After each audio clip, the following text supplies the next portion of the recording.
നമസ്കാരം, welcome to PSC challenger. ഞാൻ Akhil. Current affair സീരീസിൽ 2021 മെയ് മാസത്തിലെ 5ാമത്തെ ക്ലാസ്സാണ്. ഈ ക്ലാസ്സിൽ നമ്മൾ വേൾഡുമായി റിലേറ്റ് ചെയ്ത കുറച്ച് പോയിന്റ്സ് ആണ് പഠിക്കുന്നത്. ഇതിനെ ഫോളോ ചെയ്ത് ഒരു ക്ലാസ് കൂടി ഉണ്ടാകും. അതോടുകൂടി മെയ് മാസം നമ്മൾ പൂർത്തീകരിക്കും. ശേഷം ജൂൺ സ്റ്റാർട്ട് ചെയ്യുന്നതായിരിക്കും. അപ്പോൾ കൃത്യമായിട്ട് എല്ലാവരും ക്ലാസ്സുകൾ ഫോളോ ചെയ്യുന്നുണ്ട് എന്ന് വിശ്വസിക്കുന്നു. അതേപോലെ മെയ് മാസത്തിൽ നമ്മൾ സ്റ്റാർട്ട് ചെയ്ത ക്ലാസ്സുകളുടെയൊക്കെ PDF നമ്മുടെ ടെലഗ്രാം ചാനൽ പോസ്റ്റ് ചെയ്തിട്ടുണ്ട്. ആദ്യത്തെ 2 ക്ലാസ്സുകളുടെ പോസ്റ്റ് ചെയ്തു. എല്ലാവർക്കും അത് യൂസ്ഫുൾ ആയി എന്ന് വിശ്വസിക്കുന്നു. ക്ലാസ്സുകൾ റിവൈസ് ചെയ്തതിനെ പഠിക്കുക. അതേപോലെ ക്ലാസ്സിനെ കുറിച്ചുള്ള നിങ്ങളുടെ അഭിപ്രായങ്ങളും നിർദ്ദേശങ്ങളും തീർച്ചയായിട്ടും കമൻറ്റ് ബോക്സിൽ രേഖപ്പെടുത്തണം. അതേപോലെ മുൻ ക്ലാസ്സുകളിൽ ചിലപ്പോൾ വന്നിട്ടുള്ള എന്തെങ്കിലും മിസ്റ്റേക്കുകളുണ്ടെങ്കിൽ അത് ഞാൻ പുതിയ ക്ലാസ്സുകളിൽ തിരുത്തുകയോ അല്ലെങ്കിൽ കമൻറ്റ് ബോക്സിൽ അത് പിൻ ചെയ്തിടുകയോ ചെയ്യാറുണ്ട്. അത് എല്ലാവരും ഒന്ന് നോട്ട് ചെയ്തോണം. പുതുതായി ചാനൽ സബ്സ്ക്രൈബ് ചെയ്തവർ ശ്രദ്ധിക്കുക. നമ്മുടെ Telegram channel, Facebook page, Facebook group, Unacademy പ്ലാറ്റ്ഫോമിൽ ഞാൻ ചെയ്യുന്ന ഫ്രീ ലൈവ് ക്ലാസ്സുകൾ എന്നിവയുടെ ലിങ്ക് ഈ വീഡിയോയുടെ ഡിസ്ക്രിപ്ഷൻ ബോക്സിൽ കൊടുത്തിട്ടുണ്ട്. എല്ലാവരും ജോയിൻ ചെയ്യുക. അൺഅക്കാഡമി പ്ലാറ്റ്ഫോമിൽ ഏറ്റവും ലേറ്റസ്റ്റ് ആയിട്ട് ആരംഭിക്കുന്ന ഒരു ബാച്ച് കോഴ്സിനെ കുറിച്ചുള്ള ഡീറ്റെയിൽസ് ഇവിടെ ഷെയർ ചെയ്യുകയാണ്. ദൗത്യം എന്ന പേരിൽ ഒരു 30 ഡേയ്സ് കോഴ്സ്, റിവിഷൻ കോഴ്സായിട്ട് നമ്മൾ degree level prelims, secretariat prelims എന്നിവയ്ക്ക് തയ്യാറെടുക്കുന്ന ഉദ്യോഗാർത്ഥികൾക്ക് വേണ്ടി ഓഗസ്റ്റ് 25 മുതൽ സ്റ്റാർട്ട് ചെയ്യുകയാണ്. അൺഅക്കാഡമിയിലെ ടോപ്പ് 10 എഡ്യൂക്കേറ്റേഴ്സ് 30 ദിവസം കൊണ്ട് സിലബസിലുള്ള മുഴുവൻ കാര്യങ്ങളും റിവൈസ് ചെയ്യുന്ന രീതിയിൽ സെറ്റ് ചെയ്തിരിക്കുന്ന ഒരു കോഴ്സാണ്. ആ റിവിഷൻ കോഴ്സിൽ മോഡൽ എക്സാമുകൾ, സീരീസ് എക്സാമുകൾ, റിവിഷൻസ്, ഡൗട്ട് ക്ലിയറിംഗ് സെക്ഷൻസ്, ഒപ്പം തന്നെ നമ്മൾ സിലബസിൽ പഠിച്ച എല്ലാ കാര്യങ്ങളുടെയും PDF നോട്ട്സും അവൈലബിൾ ആണ്. ഇപ്പോൾ ചേർന്ന് പഠിക്കുന്ന ഒരു ഉദ്യോഗാർത്ഥിയെ സംബന്ധിച്ചോളം ഡിഗ്രി ലെവൽ പരീക്ഷയുടെ അവസാനഘട്ട തയ്യാറെടുപ്പുകൾ ഏറ്റവും നന്നായിട്ട് മുന്നോട്ട് കൊണ്ടുപോകാൻ ഈ ഒരു കോഴ്സ് നിങ്ങളെ സഹായിക്കും. ഇപ്പോൾ ഈ കോഴ്സിൽ ചേർന്ന് പഠിക്കാൻ താല്പര്യമുള്ളവർ ചേർന്ന് പഠിക്കുന്ന വേളയിൽ റഫറൽ കോഡായിട്ട് PSC ചലഞ്ചർ യൂസ് ചെയ്ത് കഴിഞ്ഞാൽ ഫീസിൽ 10% ഓഫ് ലഭിക്കും. കോഴ്സിനെ കുറിച്ച് മറ്റെന്തെങ്കിലും ഡൗട്ടുകൾ ഉണ്ടെങ്കിൽ നമ്മുടെ വാട്സപ്പ് നമ്പറിലേക്ക് അയച്ചാൽ അതിനുള്ള റിപ്ലൈ തരുന്നതായിരിക്കും. അതേപോലെ നിലവിൽ അൺഅക്കാഡമി പ്ലാറ്റ്ഫോമിൽ ഒരു മാസത്തെ കോഴ്സിൽ ചേരുന്നവരെ സംബന്ധിച്ച് 1700 രൂപയാണ് ഫീസ്. ആ ഫീസിൽ നമ്മൾ റഫറൽ കോഡായ PSC ചലഞ്ചർ യൂസ് ചെയ്ത് കഴിഞ്ഞാൽ 10% ഓഫോട് കൂടി 1530 രൂപയ്ക്ക് ഈ ഒരു മാസത്തെ കോഴ്സ് അറ്റൻഡ് ചെയ്യാൻ സാധിക്കും. നിലവിൽ അൺഅക്കാഡമിയിൽ ഒരു വർഷത്തെ സബ്സ്ക്രിപ്ഷൻ ഒരുമിച്ചെടുക്കുന്ന ഉദ്യോഗാർത്ഥികൾക്ക് അഡീഷണൽ 2 മാസം കൂടി സബ്സ്ക്രിപ്ഷണൽ പീരീഡ് ലഭിക്കുന്നുണ്ട്. അപ്പോൾ താല്പര്യമുള്ള എല്ലാ ഉദ്യോഗാർത്ഥികളും ചേർന്ന് പഠിക്കുക. ഡിഗ്രി ലെവൽ പരീക്ഷയുടെ പ്രിലിംസ് ഏറ്റവും ഈസി ആയിട്ട് ക്രാക്ക് ചെയ്യാൻ ഈ ഒരു കോഴ്സ് നിങ്ങളെ സഹായിക്കും. അതേപോലെ ചേർന്ന് പഠിക്കുന്ന വേളയിൽ റഫറൽ കോഡായിട്ട് PSC ചലഞ്ചർ യൂസ് ചെയ്ത് കഴിഞ്ഞാൽ ഫീസിൽ 10% ഓഫും ലഭിക്കുന്നതാണ്. അപ്പോൾ നമുക്ക് സ്റ്റാർട്ട് ചെയ്യാം. ഫസ്റ്റ്, 2021 ഏപ്രിൽ 20 ചൊവ്വയിൽ ഓക്സിജൻ ഉൽപ്പാദിപ്പിച്ച പെർസീവിയറൻസിൻ്റെ ദൗത്യത്തിൻ്റെ പേര്.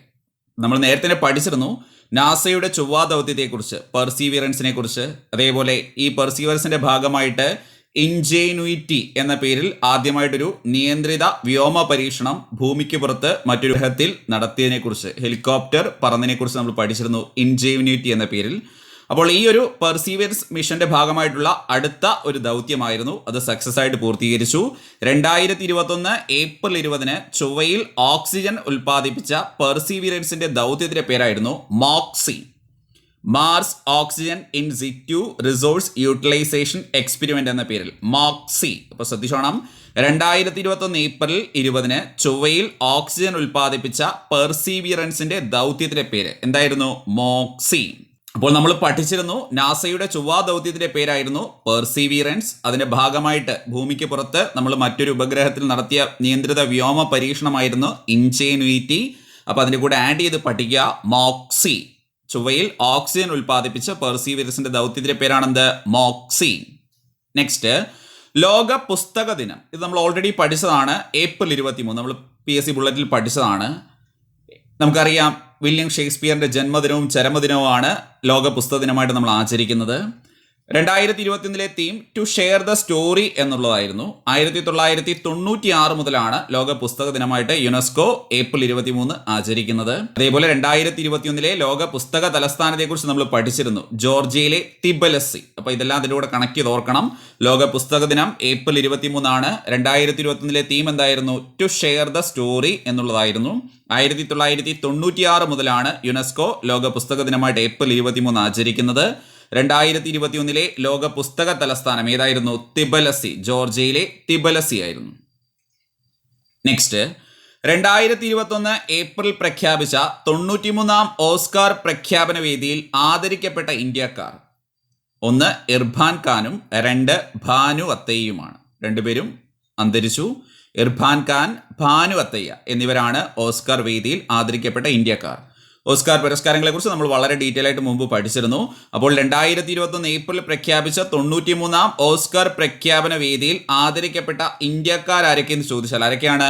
ഇർഫാൻ ഖാനും ഭാനു അത്തയ്യയുമാണ്. ഇർഫാൻ ഖാനും ഭാനു അത്തയ്യയും. അത് പ്രത്യേകം ഓർത്ത് പഠിക്കുക. നെക്സ്റ്റ്, സ്വന്തമായി ബഹിരാകാശ നിലയം സ്ഥാപിക്കാൻ തയ്യാറെടുക്കുന്ന ആദ്യ ഏഷ്യൻ രാജ്യമാണ് ചൈന. തിയാങ്കോങ് എന്ന പേരിലാണ്. തിയാങ്കോങ് എന്ന പേരിൽ ബഹിരാകാശ നിലയം സ്ഥാപിക്കാൻ തയ്യാറെടുക്കുന്ന ഏഷ്യൻ രാജ്യം ഏതാണ്? ചൈനയാണ്. ആ ബഹിരാകാശ നിലയത്തിന് അവർ കൊടുത്തിരിക്കുന്ന പേരാണ് തിയാങ്കോങ് എന്നാണ് അതിന്റെ പേര്. അപ്പോൾ സ്വന്തമായി ബഹിരാകാശ നിലയം സ്ഥാപിക്കാൻ തയ്യാറെടുക്കുന്ന ഏഷ്യൻ രാജ്യം ഏത് എന്ന് ചോദിച്ചാൽ ഏതാണ്? ചൈനയാണ്. സ്വന്തമായി ബഹിരാകാശ നിലയം സ്ഥാപിക്കാൻ തയ്യാറെടുക്കുന്ന ഏഷ്യൻ രാജ്യം.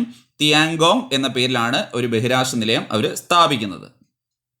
നെക്സ്റ്റ്, അടുത്തിടെ അന്തരിച്ച ആദ്യ ബഹിരാകാശ യാത്രികനായ മൈക്കിൾ കോളിൻസിന്റെ ആത്മകഥ. നമ്മൾ മൈക്കിൾ കോളിൻസിനെ കുറിച്ച് നേരത്തെ തന്നെ പറഞ്ഞിരുന്നു. 1969 നീൽ ആംസ്ട്രോങ് അതേപോലെ എഡ്വിൻ ആൽഡ്രിൻ എന്നിവർ ചന്ദ്രനിൽ ഇറങ്ങിയപ്പോൾ അവരുടെ വാഹനമായിരുന്ന അപ്പോളോ 11 നിയന്ത്രിച്ചിരുന്ന വ്യക്തിയായിരുന്നു മൈക്കിൾ കോളിൻസ്. അദ്ദേഹം അന്തരിച്ചതിനെ കുറിച്ച് നമ്മൾ നേരത്തെ പഠിച്ചിരുന്നു. അദ്ദേഹത്തിന്റെ ആത്മകഥയുടെ പേരാണ് carrying the fire and astronaut's journeys. Carrying the fire and astronaut's journeys. അപ്പോൾ ഇദ്ദേഹം ആ വാഹനം അപ്പോളോ 11 നിയന്ത്രിച്ച കാരണം ഇദ്ദേഹത്തിന് ചന്ദ്രനിൽ ഇറങ്ങാൻ സാധിച്ചില്ല. അതുകൊണ്ട് തന്നെ ഇദ്ദേഹത്തിന്റെ ഒരു വിശേഷണമുണ്ട്, മറക്കപ്പെട്ട ബഹിരാകാശ യാത്രികൻ എന്ന്. ഇദ്ദേഹത്തിന്റെ വിശേഷണമായിരുന്നു എന്ത്? മറക്കപ്പെട്ട ബഹിരാകാശ യാത്രികൻ. അപ്പോൾ അടുത്തിടെ അന്തരിച്ച ആദ്യ ബഹിരാകാശ യാത്രികനായ മൈക്കിൾ കോളിൻസിന്റെ ആത്മകഥയുടെ പേരാണെന്ത്? Carrying the fire and astronaut's journeys. Carrying the fire and astronaut's journeys. അദ്ദേഹത്തിന്റെ മറ്റൊരു വിശേഷണം എന്താണ്? മറക്കപ്പെട്ട ബഹിരാകാശ യാത്രികൻ. വേണമെങ്കിൽ ചോദിക്കാം, അടുത്തിടെ അന്തരിച്ച മറക്കപ്പെട്ട ബഹിരാകാശ യാത്രികൻ എന്നറിയപ്പെടുന്ന വ്യക്തിയായിരുന്നു ആരാണ്? മൈക്കിൾ കോളിൻസ് ആണ്. അത് പ്രത്യേകം പഠിച്ചു വെക്കുക. നെക്സ്റ്റ്, വലിയ വാർത്താ പ്രാധാന്യം നേടിയൊരു സംഭവമായിരുന്നു ചൈനയുടെ ലോങ് മാർച്ച് ബി റോക്കറ്റ്. അതിന്റെ അവശിഷ്ടങ്ങൾ മെയ് 9 എവിടെ പതിച്ചു? ഇന്ത്യൻ മഹാസമുദ്രത്തിൽ. നമുക്കറിയാം പല രാജ്യങ്ങളിലും പതിക്കുമെന്ന് പറഞ്ഞ് വലിയ വാർത്താ പ്രാധാന്യം നേടിയൊരു സംഭവമായിരുന്നു. അപ്പോൾ ചൈനയുടെ ലോങ് മാർച്ച് ബി റോക്കറ്റിന്റെ അവശിഷ്ടങ്ങൾ മെയ് 9 ഏത് സമുദ്രത്തിലാണ് പതിച്ചത്? ഇന്ത്യൻ മഹാസമുദ്രത്തിൽ പതിച്ചു. ചൈനയുടെ ലോങ് മാർച്ച് ബി റോക്കറ്റിന്റെ അവശിഷ്ടങ്ങൾ മെയ് 9 ഏത് സമുദ്രത്തിലാണ് പതിച്ചത്? ഇന്ത്യൻ മഹാസമുദ്രം. നെക്സ്റ്റ്, US ശേഷം ചൊവ്വയിൽ റോവറിന്റെ സോഫ്റ്റ് ലാൻഡിംഗ് സാധ്യമാക്കിയ രാജ്യം ചൈനയാണ്. നമുക്കറിയാം ഇന്ത്യയുടെ മിഷൻ അത് ഭാഗികമായിട്ട് പരാജയപ്പെട്ടിരുന്നു. അപ്പോൾ US ശേഷം ചൊവ്വയിൽ റോവറിന്റെ സോഫ്റ്റ് ലാൻഡിംഗ് സാധ്യമാക്കിയ രാജ്യം എന്ന് ചോദിച്ചതാണ് ചൈനയാണ്. സുറോങ് എന്ന പേരുള്ള അവരുടെ റോവർ നമ്മൾ നേരത്തെ തന്നെ പഠിച്ചിരുന്നു. ചൈനയുടെ ചൊവ്വാ ദൗത്യത്തെക്കുറിച്ച് ടിയാൻവൻ-1 എന്ന് പറഞ്ഞൊരു ചൊവ്വാ ദൗത്യത്തെക്കുറിച്ച് നമ്മൾ പഠിച്ചിരുന്നു. ആ ദൗത്യത്തിന്റെ ഭാഗമായിട്ട് സുറോങ് എന്ന് പറയുന്ന റോവർ അവിടെ സോഫ്റ്റ് ലാൻഡ് ചെയ്തു. ഇപ്പോൾ പഠിച്ചോണം, US ശേഷം ചൊവ്വയിൽ റോവറിന്റെ സോഫ്റ്റ് ലാൻഡിംഗ് സാധ്യമാക്കിയ രാജ്യം ഏതെന്ന് ചോദിച്ചാൽ US ശേഷം ചൊവ്വയിൽ റോവറിന്റെ സോഫ്റ്റ് ലാൻഡിംഗ് സാധ്യമാക്കിയ രാജ്യം എന്ന് ചോദിച്ചതാണ് ചൈനയാണ്. അതിന്റെ പേരെന്തായിരുന്നു? സുറോങ് എന്നാണ് അതിന്റെ പേര്. സുറോങ് എന്നാണ്. ആ ചൊവ്വാ ദൗത്യത്തിന്റെ പേര് ടിയാൻവൻ-1 എന്നായിരുന്നു. നമ്മൾ നേരത്തെ അത് പഠിച്ചതാണ്. നെക്സ്റ്റ്, സാമ്പത്തിക മേഖലയിൽ കാലാവസ്ഥാ വ്യതിയാന നിയമം നടപ്പാക്കുന്ന ആദ്യ രാജ്യം എന്ന് ചോദിച്ചാൽ ന്യൂസിലൻഡ് ആണ്. ഇമ്പോർട്ടൻ്റ് ആണ്. സാമ്പത്തിക മേഖലയിൽ കാലാവസ്ഥാ വ്യതിയാന നിയമം നടപ്പാക്കിയ ആദ്യ രാജ്യം ഏതാണ്? ന്യൂസിലൻഡ്. നമ്മൾ നേരത്തെ തന്നെ പഠിച്ചിട്ടുണ്ടായിരുന്നു കാർബൺ ടാക്സിനെ കുറിച്ചൊക്കെ ന്യൂസിലൻഡുമായിട്ട് ബന്ധപ്പെട്ട്. അപ്പോൾ അത് ഒരുപാട് തവണ പരീക്ഷയ്ക്ക് ചോദിച്ചിട്ടുണ്ട്. അതേപോലെ ചോദിക്കാൻ സാധ്യതയുള്ള നല്ലൊരു ക്വസ്റ്റൻ ആണ്. സാമ്പത്തിക മേഖലയിൽ കാലാവസ്ഥാ വ്യതിയാന നിയമം നടപ്പാക്കിയ ആദ്യ രാജ്യം. സാമ്പത്തിക മേഖലയിൽ കാലാവസ്ഥാ വ്യതിയാന നിയമം നടപ്പാക്കിയ ആദ്യ രാജ്യം എന്ന് ചോദിച്ചതാണ് ന്യൂസിലൻഡ്. നെക്സ്റ്റ്, ലിംഗസമത്വത്തിന്റെ ഭാഗമായി വ്യോമസേനയിലെ എയർമെൻ എന്ന പദത്തിന് പകരം ഏവിയേറ്റർ എന്ന പദം ചേർത്ത രാജ്യം എന്ന് ചോദിച്ചാൽ ഓസ്ട്രേലിയയാണ്. ഇന്റർനാഷണൽ ലെവലിൽ ശ്രദ്ധേയമായ ഒരു പ്രഖ്യാപനമായിരുന്നു അത്. ലിംഗസമത്വത്തിന്റെ ഭാഗമായി വ്യോമസേനയിലെ എയർമെൻ എന്ന പദത്തിന് പകരം ഏവിയേറ്റർ എന്ന പദം ചേർത്ത രാജ്യം ഏതാണ്? ഓസ്ട്രേലിയ. ലിംഗസമത്വത്തിന്റെ ഭാഗമായി വ്യോമസേനയിലെ എയർമെൻ എന്ന പദത്തിന് പകരം ഏവിയേറ്റർ എന്ന പദം ചേർത്ത രാജ്യം എന്ന് ചോദിച്ചതാണ് ഓസ്ട്രേലിയയാണ്. ലിംഗസമത്വത്തിന്റെ ഭാഗമായി വ്യോമസേനയിലെ എയർമെൻ എന്ന പദത്തിന് പകരം ഏവിയേറ്റർ എന്ന പദം ചേർത്ത രാജ്യം എന്ന് ചോദിച്ചാൽ ഓസ്ട്രേലിയ. നെക്സ്റ്റ്, 2021 ഫോബ് മാഗസിൻ പുറത്തുവിട്ട റിപ്പോർട്ട് പ്രകാരം ലോകത്തെ ഏറ്റവും കൂടുതൽ ശതകോടീശ്വരന്മാരുള്ള രാജ്യം USA ആണ്. 2ാം സ്ഥാനത്ത് ചൈനയാണ്. 3ാം സ്ഥാനത്ത് ഇന്ത്യയാണ്. ഈ ഇന്ത്യയുടെ 3ാം സ്ഥാനം നല്ല സാധ്യതയുണ്ട്. 2021 ഫോബ് മാഗസിൻ്റെ റിപ്പോർട്ട് പ്രകാരം ലോകത്തെ ഏറ്റവും അധികം ശതകോടീശ്വരന്മാരുള്ള രാജ്യം USA, 2ാം സ്ഥാനം ചൈനയ്ക്കും 3ാം സ്ഥാനം ഇന്ത്യക്കുമാണ്. അത് ചോദിക്കാം. 2021 ഫോബ് മാഗസിൻ റിപ്പോർട്ട് പ്രകാരം ലോകത്തെ ഏറ്റവും കൂടുതൽ ശതകോടീശ്വരമുള്ള എത്രാമത്തെ രാജ്യമാണ് ഇന്ത്യ എന്ന് ചോദിക്കാം. എത്രാമത്തെ രാജ്യമാണ്? 3ാമത്തെ രാജ്യമാണ് ഇന്ത്യ. 1ാം സ്ഥാനം USA, 2 ചൈന, 3 ഇന്ത്യ. നെക്സ്റ്റ്, ഇന്ത്യയിൽ വിതരണം ചെയ്യുന്നതിന് അനുമതി ലഭിച്ച റഷ്യൻ നിർമ്മിത കോവിഡ് വാക്സിൻ സ്പുട്നിക് 5. ശ്രദ്ധിച്ചോണം, ഫസ്റ്റ് ആണ്. ഇതിനുശേഷം പിന്നീട് പുതിയ അപ്ഡേഷൻസ് ഒക്കെ വരും. ഇന്ത്യയിൽ വിതരണം ചെയ്യുന്നതിന് അനുമതി ലഭിച്ച ആദ്യത്തെ റഷ്യൻ നിർമ്മിത കോവിഡ് വാക്സിൻ എന്ന് ചോദിച്ചാൽ ഏതാണ്? സ്പുട്നിക് 5 ആണ്. ഇമ്പോർട്ടൻ്റ് ആയിട്ടുള്ള പോയിന്റ് ആണ്. ഇന്ത്യയിൽ വിതരണം ചെയ്യുന്നതിന് അനുമതി ലഭിച്ച റഷ്യൻ നിർമ്മിത കോവിഡ് വാക്സിൻ എന്ന് ചോദിച്ചതാണ് സ്പുട്നിക് 5. ഇന്ത്യയിൽ വിതരണം ചെയ്യുന്നതിന് അനുമതി ലഭിച്ച റഷ്യൻ നിർമ്മിത കോവിഡ് വാക്സിൻ എന്ന് ചോദിച്ചതാണ് സ്പുട്നിക് 5. നെക്സ്റ്റ്, COVID-19 വൈറസ് പ്രതിരോധത്തിനായി റഷ്യ വികസിപ്പിച്ച സിംഗിൾ ഡോസ് വാക്സിന്റെ പേരാണ് സ്പുട്നിക് ലൈറ്റ്. ഇതും ഇമ്പോർട്ടൻ്റ് ആണ്. നേരത്തെ നമ്മൾ പഠിച്ച പോയിന്റ് ആണ്. COVID-19 വൈറസ് പ്രതിരോധത്തിനായി റഷ്യ വികസിപ്പിച്ച സിംഗിൾ ഡോസ് വാക്സിൻ ഏതാണ്? സ്പുട്നിക് ലൈറ്റ് ആണ്. COVID-19 വൈറസ് പ്രതിരോധത്തിനായി റഷ്യ വികസിപ്പിച്ച സിംഗിൾ ഡോസ് വാക്സിൻ എന്ന് ചോദിച്ചതാണ് സ്പുട്നിക് ലൈറ്റ്. പഠിക്കുക, COVID-19 വൈറസ് പ്രതിരോധത്തിനായി റഷ്യ വികസിപ്പിച്ച സിംഗിൾ ഡോസ് വാക്സിൻ ഏതാണ്? Sputnik light. നെക്സ്റ്റ്, പുരാതന വസ്തുക്കളുടെ സംരക്ഷണം ലക്ഷ്യമിട്ട് ഇന്റർപോൾ ആരംഭിച്ച മൊബൈൽ ആപ്പ്. പുരാതന വസ്തുക്കളുടെ സംരക്ഷണം ലക്ഷ്യമിട്ട് ഇന്റർപോൾ ആരംഭിച്ച മൊബൈൽ ആപ്പ് എന്ന് ചോദിച്ചാൽ ID-ART. പഠിക്കുക, പുരാതന വസ്തുക്കളുടെ സംരക്ഷണം ലക്ഷ്യമിട്ട് ഇന്റർപോൾ ആരംഭിച്ച മൊബൈൽ ആപ്പ് എന്ന് ചോദിച്ചതാണ് ID-ART. പുരാതന വസ്തുക്കളുടെ സംരക്ഷണം ലക്ഷ്യമിട്ട് ഇന്റർപോൾ ആരംഭിച്ച മൊബൈൽ ആപ്പിന്റെ പേരാണെന്ത്? ID-ART. പുരാതന വസ്തുക്കളുടെ സംരക്ഷണം ലക്ഷ്യമിട്ട് ഇന്റർപോൾ ആരംഭിച്ച മൊബൈൽ ആപ്പിന്റെ പേരാണെന്ത്? ID-ART. നെക്സ്റ്റ്, 2021 ലോക റെഡ് ക്രോസ് ദിനം എല്ലാവർക്കും അറിയാം, മെയ് 8 ആണ്. റെഡ് ക്രോസ് ദിനത്തിന്റെ പ്രമേയം ടുഗദർ വി ആർ അൺസ്റ്റോപ്പബിൾ. ശ്രദ്ധിച്ചോണം, 2021 ലോക റെഡ് ക്രോസ് ദിനത്തിന്റെ പ്രമേയം എന്തെന്ന് ചോദിച്ചെന്താണ്? Together we are unstoppable. 2021 ലോക റെഡ് ക്രോസ് ദിനത്തിന്റെ പ്രമേയം എന്താണ്? Together we are unstoppable. ലോക റെഡ് ക്രോസ് ദിനം എന്നാണ്? മെയ് 8 2021 ലോക റെഡ് ക്രോസ് ദിനത്തിന്റെ പ്രമേയം എന്ത് ചോദിച്ചെന്താണ്? Together we are unstoppable. Together we are unstoppable. Next, 2021 ലോക നേഴ്സസ് ദിനത്തിന്റെ പ്രമേയം എല്ലാവർക്കും അറിയാം, മെയ് 12 ആണ്. അത് ടൈപ്പ് ചെയ്തതിൽ മിസ്റ്റേക്ക് ഉണ്ട്, 2 വന്നിട്ടില്ല. അപ്പോൾ മെയ് 12 ആണ് ലോക നേഴ്സസ് ദിനം. അപ്പോൾ 2021 ലോക നേഴ്സസ് ദിനത്തിന്റെ പ്രമേയം ചോദിച്ചാൽ എന്താണ്? Nurses a voice to lead a vision for future health care. ഇത് നമ്മൾ ഓൾറെഡി പഠിച്ചതാണ് PSC ബുള്ളറ്റിൽ. അപ്പോൾ ലോക നേഴ്സസ് ദിനം എല്ലാവർക്കും അറിയാം, മെയ് 12 ആണ്. 2021 ലോക നേഴ്സസ് ദിനത്തിന്റെ പ്രമേയം എന്തെന്ന് ചോദിച്ചാൽ എന്താണ്? Nurses a voice to lead a vision for future health care. Nurses a voice to lead a vision for future health care. 2021 ലോക നേഴ്സസ് ദിനത്തിന്റെ പ്രമേയം പ്രത്യേകം പഠിച്ചോണം, മെയ് 12 ആണ്. അവിടെ ടൈപ്പിംഗ് മിസ്റ്റേക്ക് വന്നിട്ടുണ്ട്, അത് നോട്ട് ചെയ്തോണം. നെക്സ്റ്റ്, ലോകത്തിലെ ആദ്യത്തെ ആർട്ടിഫിഷ്യൽ ഇന്റലിജൻസ് കപ്പൽ മെയ്ഫ്ലവർ 400 ആണ്. ശ്രദ്ധിച്ചോണം, ലോകത്തിലെ ആദ്യത്തെ ആർട്ടിഫിഷ്യൽ ഇന്റലിജൻസ് കപ്പൽ എന്ന് ചോദിച്ചതാണ് മെയ്ഫ്ലവർ 400 ആണ്. ഇംഗ്ലണ്ടിൽ നിന്നും അമേരിക്കയിലേക്ക് യാത്ര തിരിച്ചു. പ്രോമെയർ എന്ന് പറയുന്ന UK ബേസ്ഡ് ആയിട്ടുള്ള കമ്പനി IBM-മായി ചേർന്ന് ഡെവലപ്പ് ചെയ്ത ഒരു കപ്പലാണ്. വേണമെങ്കിൽ ചോദിക്കാം, മെയ്ഫ്ലവർ 400 എന്ന കപ്പലിൻ്റെ നിർമ്മാണത്തിന് സഹകരിച്ച IT കമ്പനി എന്ന് IBM ആണ്. ഇന്റർനാഷണൽ ബിസിനസ് മിഷൻസ് ആണ്. അപ്പോൾ ലോകത്തിലെ ആദ്യത്തെ ആർട്ടിഫിഷ്യൽ ഇന്റലിജൻസ് കപ്പൽ എന്ന് ചോദിച്ചതാണ് മെയ്ഫ്ലവർ 400 ആണ്. ഇംഗ്ലണ്ടിൽ നിന്ന് അമേരിക്കയിലേക്കാണ് അത് യാത്ര തിരിച്ചത്. UK ബേസ്ഡ് ആയിട്ടുള്ള പ്രോമെയർ കമ്പനിയാണ് ഇത് നിർമ്മിച്ചത്. അവർ IBM-ആയിട്ട് അസോസിയേറ്റ് ചെയ്താണ് ഇത് നിർമ്മിച്ചത്. അപ്പോൾ വേണമെങ്കിൽ പരീക്ഷയ്ക്ക് ചോദിക്കാം, മെയ്ഫ്ലവർ കപ്പലിന്റെ നിർമ്മാണത്തിന് സഹായിച്ച, അപ്പോൾ വേണമെങ്കിൽ എക്സാമിന് ചോദിക്കാം, മെയ്ഫ്ലവർ 400 കപ്പലിന്റെ നിർമ്മാണത്തിന് സഹകരിച്ച IT കമ്പനി എന്ന് ഏതാണ്? IBM. നെക്സ്റ്റ്, ലോകാരോഗ്യ സംഘടനയുടെ നേതൃത്വത്തിൽ വേൾഡ് ഹാൻഡ് ഹൈജീൻ ദിനം ആചരിച്ചതെന്നാണ്. ലോകാരോഗ്യ സംഘടനയുടെ നേതൃത്വത്തിൽ വേൾഡ് ഹാൻഡ് ഹൈജീൻ ദിനം ആചരിച്ചതെന്നാണ്. ഇമ്പോർട്ടൻ്റ് ആണ്, മെയ് 5 ലോകാരോഗ്യ സംഘടനയുടെ നേതൃത്വത്തിൽ വേൾഡ് ഹാൻഡ് ഹൈജീൻ ദിനം ആചരിച്ചത് എന്നാന്ന് ചോദിച്ചാൽ എന്താണ്? മെയ് 5 ലോകാരോഗ്യ സംഘടനയുടെ നേതൃത്വത്തിൽ വേൾഡ് ഹാൻഡ് ഹൈജീൻ ദിനം ആചരിച്ചത്, മെയ് 5. നെക്സ്റ്റ്, ഇമ്പോർട്ടൻ്റ് ആണ്, 2021 ലോകാരോഗ്യ സംഘടന ട്രോക്കോമോ രോഗമുക്തമായി പ്രഖ്യാപിച്ച ആഫ്രിക്കൻ രാജ്യം ഇത് ഗാംബിയ. പഠിക്കേണ്ടതാണ്.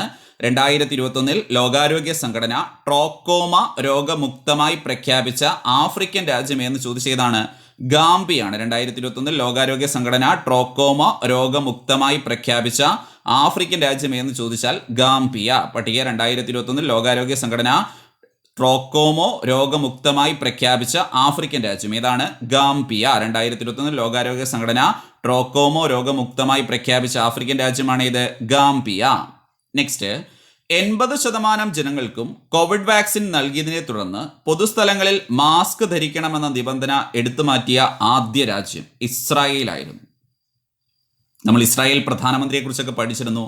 നഫ്താലി ബെനറ്റ് ചേഞ്ച് വന്നതാണ്.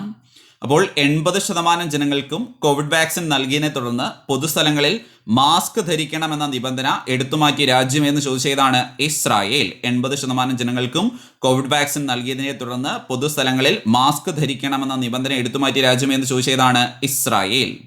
നെക്സ്റ്റ്, കോവിഡ് ചട്ടം ലംഘിച്ചതിന് പിഴ ലഭിച്ച നോർവേ പ്രധാനമന്ത്രി. ഇത് വലിയ വാർത്താ പ്രാധാന്യമായിരുന്നു. നമ്മൾ നേരത്തെ ഡിസ്കസ് ചെയ്ത പോയിന്റ് ആണ്. എർണ സോൾബർഗ്. പഠിച്ചോണം.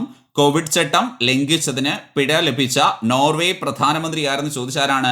എർണ സോൾബർഗ്. കോവിഡ് ചട്ടം ലംഘിച്ചതിന് പിഴ ലഭിച്ച നോർവേ പ്രധാനമന്ത്രി ആരാണ്? എർണ സോൾബർഗ്. കോവിഡ് ചട്ടം ലംഘിച്ചതിന് പിഴ ലഭിച്ച നോർവേ പ്രധാനമന്ത്രി ആരെന്ന് ചോദിച്ചാരാണ്? Erna Solberg. Next, Wisden magazine അടുത്തിടെ ക്രിക്കറ്റ് അവാർഡുകൾ പ്രഖ്യാപിച്ചു 2021. അപ്പോൾ Wisden cricket award 2021 leading cricketer of the ഇയറായി തെരഞ്ഞെടുക്കപ്പെട്ടത് 2021 ലീഡിംഗ് ക്രിക്കറ്റർ ഓഫ് ദി ഇയറായി തെരഞ്ഞെടുക്കപ്പെട്ടത് ബെൻ സ്റ്റോക്കിനെയാണ്. ലീഡിംഗ് ക്രിക്കറ്റർ ഓഫ് ദി ഇയറായി തെരഞ്ഞെടുക്കുന്നത് ആരെയാണ്? Ben Stoke. England all-rounder Ben Stokes ആണ്. അതേപോലെ leading cricketer of the year വനിതാ താരമായിട്ട് തെരഞ്ഞെടുക്കപ്പെട്ടത് ഓസ്ട്രേലിയയുടെ ബേത്ത് മൂണിയാണ്. അപ്പോൾ Wisden cricket award 2021 leading cricketer of the ഇയറായി തെരഞ്ഞെടുക്കപ്പെട്ട താരം ബെൻ സ്റ്റോക്സ് ആണ്. വനിതാ താരം ആരെന്ന് ചോദിച്ചാൽ ബേത്ത് മൂണി. ഓസ്ട്രേലിയയുടെ ബേത്ത് മൂണിയാണ്. ഒപ്പം തന്നെ 2020 ലീഡിംഗ് ക്രിക്കറ്ററായിട്ട് വെസ്റ്റ് ഇൻഡീസിന്റെ കെറോൺ പൊള്ളാർഡും കഴിഞ്ഞ ദശാബ്ദത്തിലെ ഏറ്റവും മികച്ച ഏകദിന താരമായിട്ട് ഇന്ത്യൻ ക്യാപ്റ്റൻ വിരാട് കോഹ്ലിയും തിരഞ്ഞെടുക്കപ്പെട്ടു. അപ്പോൾ വിസ്ഡൻ മാഗസിന്റെ 2021 2020 ലീഡിംഗ് ക്രിക്കറ്ററായിട്ട് ആരെ തിരഞ്ഞെടുക്കപ്പെട്ടു? കെറോൺ പൊള്ളാർഡിനെ. കഴിഞ്ഞ ദശാബ്ദത്തിലെ 2010 മുതൽ 19 വരെയുള്ള കഴിഞ്ഞ ദശാബ്ദത്തിലെ മികച്ച ഏകദിന താരമായിട്ട് വിരാട് കോഹ്ലിയെ തിരഞ്ഞെടുത്തു.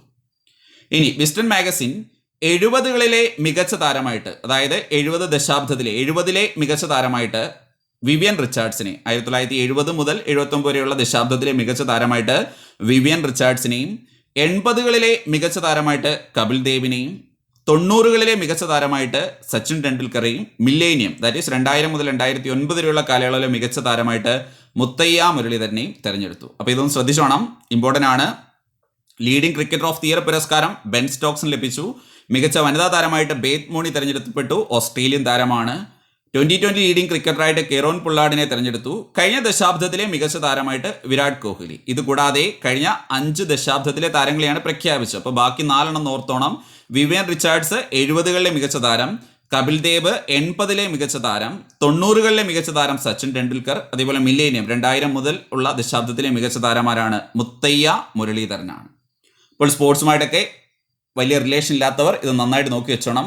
നമ്മൾ നേരത്തെ ഗാർഫീൽഡ് സോബേഴ്സ് പുരസ്കാരത്തെക്കുറിച്ച് പഠിച്ചിരുന്നു. അതേപോലെ വിസ്ഡൻ മാഗസിൻ്റെ പുരസ്കാരം ഇടയ്ക്കൊക്കെ പരീക്ഷയ്ക്ക് കയറി ചോദിക്കുന്നതാണ്. ആ ഒരു പ്രാധാന്യം മനസ്സിലാക്കി പഠിക്കുക. അപ്പോൾ വേൾഡ് ആണ് നമ്മൾ സാധാരണ പഠിക്കുന്ന പോലെ അത്ര ഈസി ആയിട്ട് പെട്ടെന്ന് ക്യാച്ച് ആവുന്ന പോയിന്റുകളല്ല. എങ്കിലും കൃത്യമായിട്ട് റിവൈസ് ചെയ്ത് പഠിച്ചു കഴിഞ്ഞാൽ നമുക്ക് സുഖമായിട്ട് മാർക്ക് സ്കോർ ചെയ്യാൻ സാധിക്കുന്ന ക്വസ്റ്റ്യൻസ് ആണ് ഇവിടെയും ഉള്ളത്. അപ്പോൾ ഇന്ന് നമ്മൾ ഡിസ്കസ് ചെയ്ത ഇത്രയും കാര്യങ്ങൾ എല്ലാവർക്കും പൂർണ്ണമായും പ്രയോജനപ്പെട്ടു എന്ന് വിശ്വസിക്കുന്നു. പതിവ് പോലെ നമ്മുടെ റിവിഷൻ സ്റ്റാർട്ട് ചെയ്യുകയാണ്. ഞാൻ ക്വസ്റ്റ്യൻസ് പറയുന്ന വേളയിൽ ആൻസർ റീകളക്ട് ചെയ്യാൻ പറ്റുന്നുണ്ടോ എന്ന് എല്ലാവരും ഒന്ന് നോക്കുക. 2021 ഏപ്രിൽ 20 ചൊവ്വയിൽ ഓക്സിജൻ ഉൽപ്പാദിപ്പിച്ച പെർസീവിയറൻസിന്റെ ദൗത്യം എന്തായിരുന്നു? അതിന്റെ പേര് പെർസീവിയറൻസിന്റെ ദൗത്യത്തിന്റെ പേരെന്തായിരുന്നു? മോക്സി. മോക്സി കിട്ടിയ എല്ലാവർക്കും മോക്സി. പെർസീവിയറൻസിന്റെ ദൗത്യത്തിന്റെ പേരെന്തായിരുന്നു? മോക്സി. ലോക പുസ്തക ദിനം ഏപ്രിൽ 23 എല്ലാവർക്കും അറിയാം. എന്തായിരുന്നു അതിന്റെ തീം? ലോക പുസ്തക ദിനം 2021 തീം എന്തായിരുന്നു? To share the story. To share the story. അതേപോലെ 2021 ഏപ്രിൽ പ്രഖ്യാപിച്ച 93ാം ഓസ്കാർ പ്രഖ്യാപന വേദിയിൽ ആദരിക്കപ്പെട്ട ഇന്ത്യക്കാർ ആരൊക്കെയായിരുന്നു? ഇർഫാൻ ഖാനും ഭാനു അത്തയ്യയുമായിരുന്നു. അതേപോലെ സ്വന്തമായി ബഹിരാകാശ നിലയം സ്ഥാപിക്കാൻ തയ്യാറെടുക്കുന്ന ഏഷ്യൻ രാജ്യം ഏതായിരുന്നു? ചൈന. എല്ലാവർക്കും അറിയാം. ആ ബഹിരാകാശ നിലയത്തിന്റെ പേര് ഓർക്കുന്നുണ്ടോ? എന്തായിരുന്നു? ടിയാങ്കോങ്. ടിയാങ്കോങ് എന്നാണ് അതിന്റെ പേര്. അതേപോലെ അടുത്തിടെ അന്തരിച്ച ആദ്യ ബഹിരാകാശ യാത്രികനായിരുന്ന മൈക്കിൾ കോളിൻസ്, അദ്ദേഹത്തിന്റെ വിശേഷണം കിട്ടുന്നുണ്ടോ? എന്തായിരുന്നു? മറക്കപ്പെട്ട ബഹിരാകാശ യാത്രികൻ. അദ്ദേഹത്തിന്റെ ആത്മകഥയുടെ പേരെന്തായിരുന്നു? Carrying the fire and astronaut's journeys. ചൈനയുടെ ലോങ് മാർച്ച് ബി എന്ന് പറയുന്ന റോക്കറ്റിന്റെ അവശിഷ്ടങ്ങൾ എവിടെയാണ് പതിച്ചത്? ഈസി അല്ലേ? എവിടെയായിരുന്നു? ഇന്ത്യൻ മഹാസമുദ്രം. അതേപോലെ US ശേഷം ചൊവ്വയിൽ റോവറിന്റെ സോഫ്റ്റ് ലാൻഡിംഗ് സാധ്യമാക്കിയ രാജ്യം ഏതാണ്? ചൈനയാണ്. ആ റോവറിന്റെ പേരെന്തായിരുന്നു? പേര് ഓർക്കുന്നുണ്ട്? ആ റോവറിന്റെ പേര് സുറോങ് എന്നായിരുന്നു. ആ ചൊവ്വ ദൗത്യത്തിന്റെ പേരെന്തായിരുന്നു? ടിയാൻവൺ എന്നായിരുന്നു. സാമ്പത്തിക മേഖലയിൽ കാലാവസ്ഥാ വ്യതിയാന നിയമം നടപ്പാക്കിയ ആദ്യ രാജ്യം എല്ലാവർക്കും കിട്ടിയാൽ ഏതാണ്? ന്യൂസിലൻഡ് ആണ്. അതേപോലെ ലിംഗസമത്വത്തിന്റെ ഭാഗമായി വ്യോമസേനയിലെ എയർമൻ എന്ന പദവിക്ക് പകരം ഏവിയേറ്റർ എന്ന പദം ചേർത്ത രാജ്യം ഏതായിരുന്നു? കിട്ടിയല്ലോ എല്ലാവർക്കും? Australia. Yes. 2021 Fox magazine report പ്രകാരം ലോകത്തെ ഏറ്റവും അധികം ശതകോടീശ്വരന്മാർ ഏത് രാജ്യത്തായിരുന്നു? USA. ഏത് രാജ്യമായിരുന്നു? 2ാം സ്ഥാനം ചൈന. ഇന്ത്യക്ക് എത്രാം സ്ഥാനമായിരുന്നു? 3ാം സ്ഥാനം. ഇന്ത്യയിൽ വിതരണം ചെയ്യുന്നതിന് അനുമതി ലഭിച്ച റഷ്യൻ നിർമ്മിത കോവിഡ് വാക്സിൻ ഏതായിരുന്നു? സ്പുട്നിക് 5. COVID-19 വൈറസ് പ്രതിരോധത്തിന്റെ ഭാഗമായിട്ട് റഷ്യ നിർമ്മിച്ച ഒറ്റ വാക്സിൻ ഏതായിരുന്നു? ഒറ്റ ഡോസ് വാക്സിന്റെ പേരെന്തായിരുന്നു? സ്പുട്നിക് ലൈറ്റ് എന്നായിരുന്നു. Sputnik light. പുരാതന വസ്തുക്കളുടെ സംരക്ഷണം ലക്ഷ്യമിട്ട് ഇന്റർപോൾ ആരംഭിച്ച മൊബൈൽ ആപ്പിന്റെ പേരെന്തായിരുന്നു? പുരാതന വസ്തുക്കളുടെ സംരക്ഷണം ലക്ഷ്യമിട്ട് ഇന്റർപോൾ ആരംഭിച്ച മൊബൈൽ ആപ്പിന്റെ പേരെന്തായിരുന്നു? ID art. അതേപോലെ റെഡ് ക്രോസിന് എല്ലാവർക്കും അറിയാം മെയ് 8 ആയിരുന്നു. 2021 റെഡ് ക്രോസ് ദിനത്തിന്റെ പ്രമേയം എന്തായിരുന്നു? Together we are unstoppable. അതുപോലെ 2021 ലോക നഴ്സസ് ദിനത്തിന്റെ പ്രമേയം എന്തായിരുന്നു? മെയ് 12. നഴ്സസ് ദിനത്തിന്റെ പ്രമേയം എന്തായിരുന്നു? Nurses a voice to lead a vision for future health care. അതുപോലെ ലോകത്തിലെ ആദ്യത്തെ ആർട്ടിഫിഷ്യൽ ഇന്റലിജൻസ് കപ്പൽ ഏതായിരുന്നു? മെയ് ഫ്ലവർ 400 ആണ്. പ്രോമെയർ ഏത് IT കമ്പനിയുമായിട്ട് ചേർന്നാണ് നിർമ്മിച്ചത്? IBM. ലോകാരോഗ്യ സംഘടന നേതൃത്വത്തിൽ വേൾഡ് ഹാൻഡ് ഹൈജീൻ ദിനം എന്ന് ആചരിച്ചു. വേൾഡ് ഹാൻഡ് ഹൈജീൻ ദിനം മെയ് 5. 2021 ലോകാരോഗ്യ സംഘടന ട്രോക്കോമോ രോഗമുക്തമായി പ്രഖ്യാപിച്ച ആഫ്രിക്കൻ രാജ്യം ഏതായിരുന്നു? ട്രോക്കോമോ രോഗമുക്തമായി പ്രഖ്യാപിച്ച ആഫ്രിക്കൻ രാജ്യം ഏതായിരുന്നു? ഗാംബിയാണ്. അതേപോലെ 80% ജനങ്ങൾക്കും കോവിഡ് വാക്സിൻ നൽകിയതിനെ തുടർന്ന് പൊതുസ്ഥലങ്ങളിൽ മാസ്ക് ധരിക്കണമെന്ന നിബന്ധന എടുത്തുമാറ്റിയ ആദ്യ രാജ്യം ഏതായിരുന്നു? ഇസ്രായേൽ. എല്ലാവർക്കും കിട്ടിക്കാണുമല്ലോ. കോവിഡ് ചട്ടം ലംഘിച്ചതിന് പിഴ ലഭിച്ച നോർവേ പ്രധാനമന്ത്രി പേര് കിട്ടുന്നുണ്ടോ? നോർവേ പ്രധാനമന്ത്രിയുടെ പേരെന്തായിരുന്നു? എർണ സോൾബർഗ്. പിന്നെ വിസ്ഡം ക്രിക്കറ്റ് അവാർഡ് 2021 പ്രഖ്യാപിച്ചതിനെ കുറിച്ചാണ് നമ്മൾ പഠിച്ചത്. Leading cricketer of the year ആരായിരുന്നു? ബെൻ സ്റ്റോക്സും. വനിതാ താരമാരായിരുന്നു? ബേത്ത് മൂണിയും. അത് രണ്ടും കിട്ടിയല്ലോ. അതുപോലെ ലീഡിംഗ് 2020 ക്രിക്കറ്റർ ആരായിരുന്നു? കെറോൺ പുള്ളാർഡും. കഴിഞ്ഞ ദശാബ്ദത്തിലെ ഏറ്റവും മികച്ച ഏകദിന താരമാരായിരുന്നു? വിരാട് കോഹ്ലി. 70കളിലെ മികച്ച താരമാരായിരുന്നു? Vivian Richards. 80കളിലെ മികച്ച താരമാരായിരുന്നു? കപിൽ ദേവ്. 90കളിൽ സച്ചിൻ. മില്ലേനിയം ആരായിരുന്നു? മുത്തയ്യ മുരളീധരൻ. അതൊക്കെ പ്രത്യേകം നോട്ട് ചെയ്ത് വെച്ചോണം. ഇത്രയും നേരം നമ്മുടെ ക്ലാസ്സുകൾ ക്ഷമയോടെ കേട്ടവർക്കുള്ള ഇന്നത്തെ ക്വസ്റ്റ്യൻ വരുന്നു. നിലവിൽ ഇന്ത്യയുടെ ആരോഗ്യ മന്ത്രി ആര്? എല്ലാവരും ഈ ക്വസ്റ്റ്യന് ആൻസർ ചെയ്യുക. ഇങ്ങനെ തന്നെ നമ്മൾ കേന്ദ്രമന്ത്രിമാരെ മുഴുവൻ പഠിച്ചു പോകും. സെപ്പറേറ്റ് നമ്മൾ അതിൻ്റെ ക്ലാസ്സും ചെയ്യുന്നതാണ്. അപ്പോൾ എല്ലാവരും ഈ ക്വസ്റ്റ്യൻ ആൻസർ ചെയ്യുക. നിലവിൽ ഇന്ത്യയുടെ ആരോഗ്യ മന്ത്രി ആര്? അപ്പോൾ ഇന്നത്തെ ക്ലാസ്സിൽ നമ്മൾ ഡിസ്കസ് ചെയ്ത ഇത്രയും കാര്യങ്ങൾ പൂർണ്ണമായും എല്ലാവർക്കും പ്രയോജനപ്പെട്ടു എന്ന് വിശ്വസിക്കുന്നു. ക്ലാസ്സിനെ കുറിച്ചുള്ള നിങ്ങളുടെ അഭിപ്രായങ്ങളും നിർദ്ദേശങ്ങളെല്ലാം തീർച്ചയായിട്ടും കമൻറ്റ് ബോക്സിൽ രേഖപ്പെടുത്തണം. അതേപോലെ കഴിഞ്ഞൊരു ക്ലാസ്സിൽ നമ്മൾ പഠിച്ചിരുന്നു അടുത്തിടെ അന്തരിച്ച ഗാന്ധിജിയുടെ പേഴ്സണൽ സെക്രട്ടറി ആയിരുന്ന വ്യക്തിയെക്കുറിച്ച്. അതിൽ ഞാൻ പേര് പറഞ്ഞിരുന്നു കല്യാണമെന്ന്. ഞാൻ ബി കല്യാണം എന്നാണ് ഒരു ക്ലാസ്സിൽ പറഞ്ഞത്. ഇനിഷ്യല് ബി അല്ല വി ആണ്. വാൻ എന്നുള്ളത് വി ആണ്. വാൻ എന്നുള്ള സ്റ്റാർട്ട് ചെയ്യുന്ന വി ആണ്. വി കല്യാണമാണ്. അടുത്തിടെ അന്തരിച്ച ഗാന്ധിജിയുടെ പേഴ്സണൽ സെക്രട്ടറി ആയിരുന്നു. ഗാന്ധിജിയുടെ അവസാനത്തെ പേഴ്സണൽ സെക്രട്ടറി ആയിരുന്നു വി കല്യാണം. ബി അല്ല, സെക്കൻഡ് ലെറ്റർ ബി അല്ല, വാൻ എന്നുള്ള വി കല്യാണമാണ്. അതെല്ലാവരും ഒന്ന് നോട്ട് ചെയ്തോണം. ഓക്കെ, അപ്പോൾ ഈ ഒരു ക്ലാസ് ഇവിടെ അവസാനിക്കുകയാണ്. Thanks to all. ബൈ.